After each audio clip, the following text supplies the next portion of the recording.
আসসালামু আলাইকুম। এই মজাদার জলপাই আচারটা আমি কীভাবে তৈরি করলাম সেটাই আজকে আপনাদের সাথে শেয়ার করব। জলপাইগুলো আমি পরিষ্কার করে ধুয়ে হালকা সিদ্ধ করে নিয়েছি। ছুরির সাহায্যে আমি জলপাইগুলো ছোট ছোট করে পিসেস করে কেটে নিচ্ছি। সবগুলো জলপাই আমার কাটা হয়ে গেছে, এখন আমি রান্নায় চলে যাই। চুলার মধ্যে আমি একটা কড়াই বসিয়ে নিলাম। এখন আমি 2 কাপ পরিমাণ সরিষার তেল ব্যবহার করছি। এখন আমি একটা রসুন কুচি করে রেখেছি সেটা দিয়ে দিচ্ছি।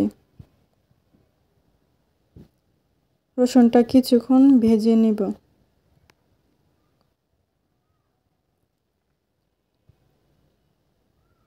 তেলটা ফুলে উপরে উঠে গেছে।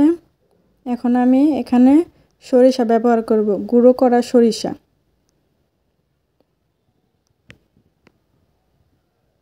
এখন ভালোভাবে মিশিয়ে নিব। এখন আমি জলপাইগুলো দিয়ে দিব। এখন জলপাইগুলো ভালোভাবে সব উপকরণের সাথে মিশিয়ে নিব।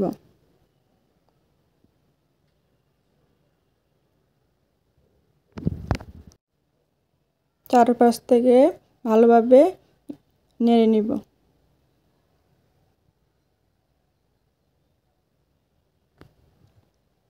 এখন আমি পরিমাণ মতো লবণ ব্যবহার করব। লবণটাকে ভালোভাবে মিশিয়ে নেব।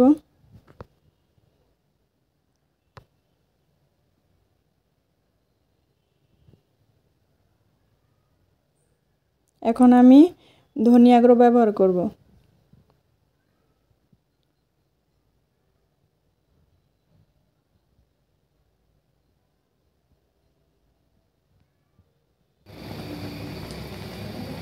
সামান্য চিলি ফ্লেক্স দিয়ে দিলাম।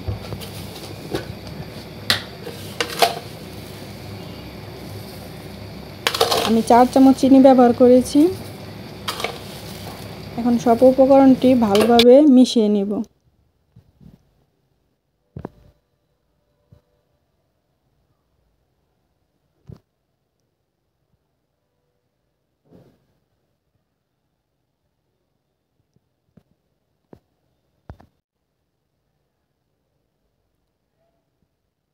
এখন আমি সামান্য পরিমাণে তেঁতুলের কাক ব্যবহার করব।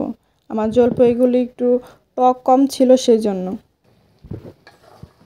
ভালোভাবে সবগুলো মিশিয়ে নিব।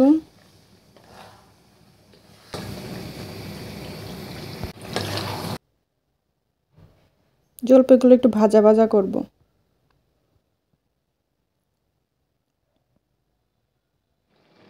এখন আমি সামান্য পরিমাণে ভেজে গুঁড়ো করে নিয়েছি পাঁচফোড়নের গুঁড়ো, সেগুলো সব উপকরণের সাথে ভালোভাবে মিশিয়ে নিব। তৈরি হয়ে গেছে আমাদের জলপাইয়ের আচার। ঠান্ডা হয়ে গেলে আমি একটা বয়মে ভরে নেব। আমি বয়মে ভরে নিয়েছি। আমার ভিডিওটি ভালো লাগলে লাইক, কমেন্ট এবং শেয়ার করে দিবেন। আমার পেজটা সবাই ফলো করে দিবেন। ধন্যবাদ সবাইকে।